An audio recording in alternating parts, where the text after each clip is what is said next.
looks like we've got one more game to go in the Swiss here. This is Donald Smith at 12-2 and David Jatha at 12-2 as well. They're both heading to game 3, and it looks like Donald's going to take a mulligan. Donald pinned him under the bitter blossom very cleverly.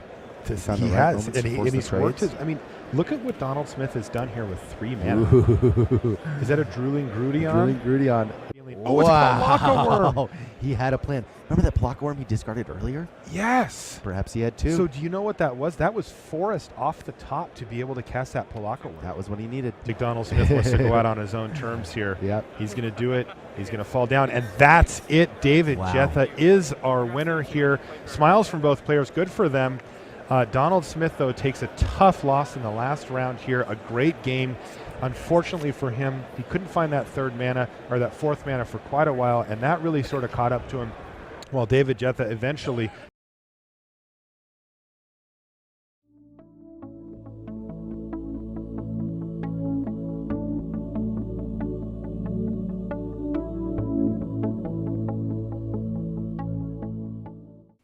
round 13, round 14, I was Googling, I'm like, what really happens here?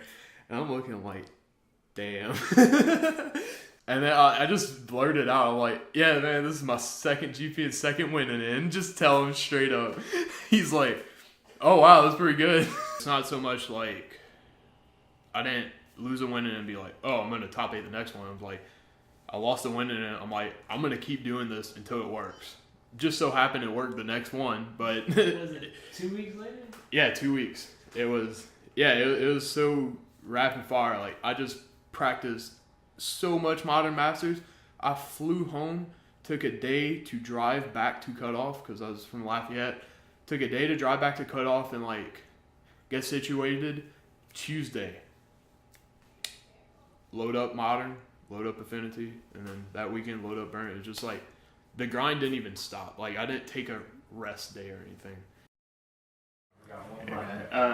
Yeah, we've been here since 12, so I guess 9 hours, 2 weeks before the Pro Tour. Just got some people from Baton Rouge. They drove down here. We're just drafting. So we're 3 drafts in right now. Hopefully we do one more after this, so we'll get 4 drafts, and we have a little whiteboard taking down all the data. And yeah, we're just grinding out games. That's all you can do. I won $1,000 in a flight to Milwaukee. What can I complain for, really? Who are you most excited to share this information with? Like, that you just did all this. My mom, because especially with me struggling in my engineering class, she's always like playing that damn game too much. You're always playing these games. I'm like, I mean, you're not wrong, but to finally come down, because, oh yeah, Mom, I won $500 in Vegas. That check didn't come in till January. So to come home, to be Mom, I just won $1,000 and a flight and an invite, and this invite to this Pro Tour means this, because, I have to explain everything. Go and play Moto. Just got on. They put it out early. I was thinking of skipping class, but I think that's a bad idea. So yeah, I just got 5 days till Wednesday. What is it, Friday now? So yeah, to play on Moto, learn how to play standard, really solidify my draft. I'm more confident in draft right now. And but I'm not too worried because I actually got 2 extra days. Because I ordered a laptop just now, 2-day shipping. I'm gonna play Moto on the plane, play Moto Thursday in Madrid, and we'll see what happens Friday.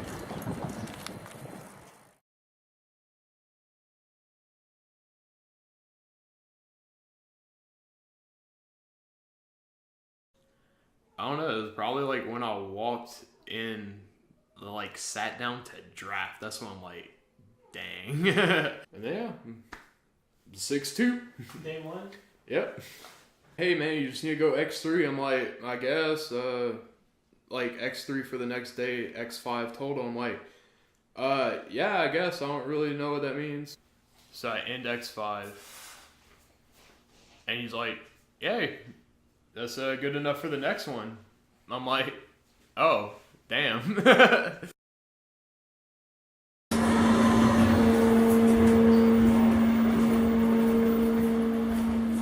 Yeah, this Pro Tour's kind of weird. I'm real nervous about standard. Normally, I'm not, because it's like, oh, you just pick a deck and you just repeat, play test. Yeah. But I don't know. I don't even know what deck I am, because last one I was on Green White Megamorph, and found it week 1 with Michael Majors, and then I just ran with it.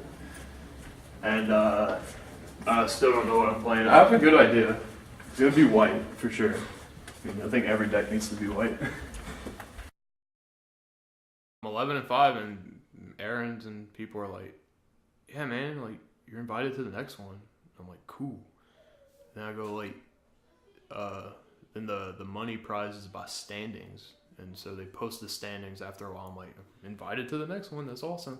I'm like, "Hey, Aaron, is this good for enough for a cash?" He's like, "Yeah, dude." And then they posted the standings. I'm like, I just see like, looking, oh, okay, these people top 8'd. Oh, I played against that person. They top 16. 18, 19, 20, 21, 22. 23? I'm like, I got 23rd? You could get 23rd for 11-5? What? At every Pro Tour, there's a little where they put the standings and pairings. They put the prize support. Like, they just have these printouts everywhere. Like, oh, there's... And I'm like, you know, oh, first, the top 8, they get tens of thousands. And then top 16, oh, wow, 5,000. Top 25, 2,500. You know, after my GP Charlotte thing,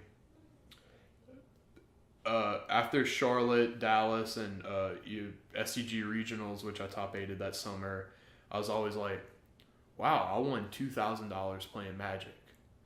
Now I'm like, wow, I almost won $5,000 playing. That like doubled my like winnings, over doubled. And you know, add in some small tournaments here and there, round it up. I'm saying, hey, I won $5,000 playing Magic.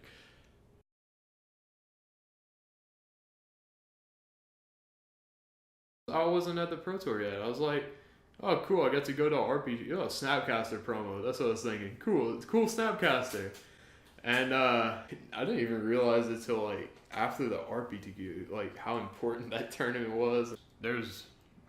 I'm going to top 4, not top 8, not X and whatever, not cash. There's no cash. You have to get top 4, and otherwise, oh yeah, you get a box, whatever, but you basically get nothing. And so yeah, I had a mission, and it worked. I just didn't lose, and then we go to top 4.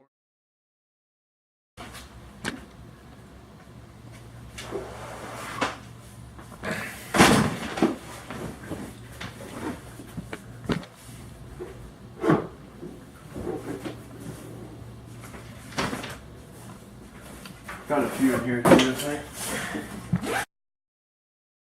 So I got 10, then 3 from Atlanta. Then the RPTQ gives me 3 for free, basically. So I need 2 more to get silver. And that's my Houston story, basically. I'm like, I'm 2 and 3. I'm like, all right, I got a 4-0, and then I have to 5-1 day 2. And that's what happened. I just beat this guy. I'm like, okay, my deck's working again. Let's do this. Beat Sam Party, 2-0 against them. And then... yeah, I'm locked for silver. I still got around. Oh, let's play for some money.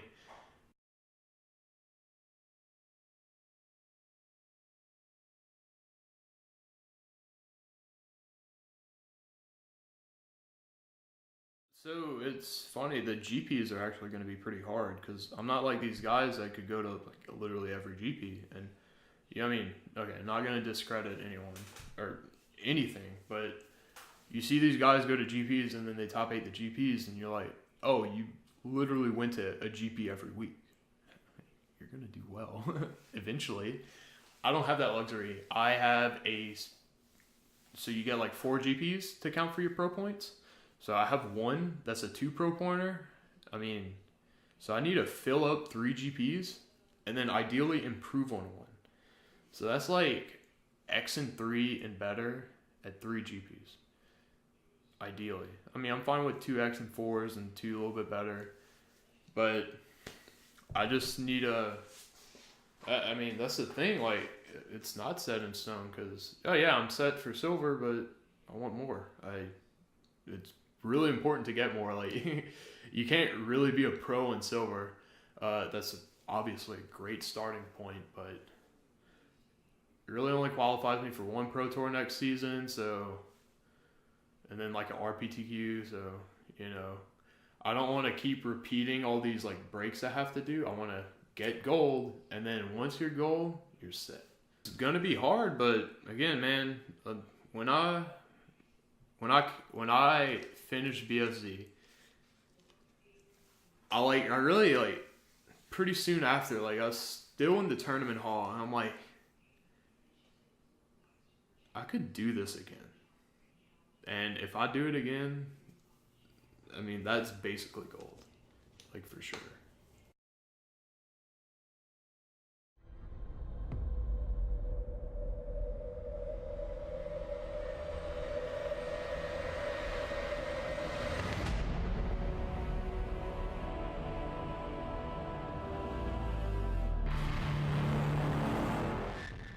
Hello and welcome to coverage of Pro Tour Shadows over Innistrad. I'm Marshall Sutcliffe in the booth with Randy Bueller. We're ready for round number 2, where we have one of our 2 feature drafters here in draft 1. We've got Martin Mueller. Take a look at Martin here. A face we've seen a lot of. Team World Magic Cup captain, champion, top 8 at Pro Tour Battle for Zendikar, a couple of Grand Prix top 8s, clearly one of the rising stars. Only in his 10th Pro Tour, by the way. Right, he's a young man, and he tests with Team Eureka. On the other side of the table, well, we've got Donald Smith. Now, Donald doesn't have quite as much of a resume quite yet as even Martin at his young age, but Donald does have some nice hits on his resume, in fact, early in the stages. Yeah, he made a deep run at Grand Prix Las Vegas, the Modern Masters GP last year. That got him a Pro Tour invite. Which, by the way, was huge. Oh, yeah. Top 8 at Grand Prix Charlotte. Which was also huge.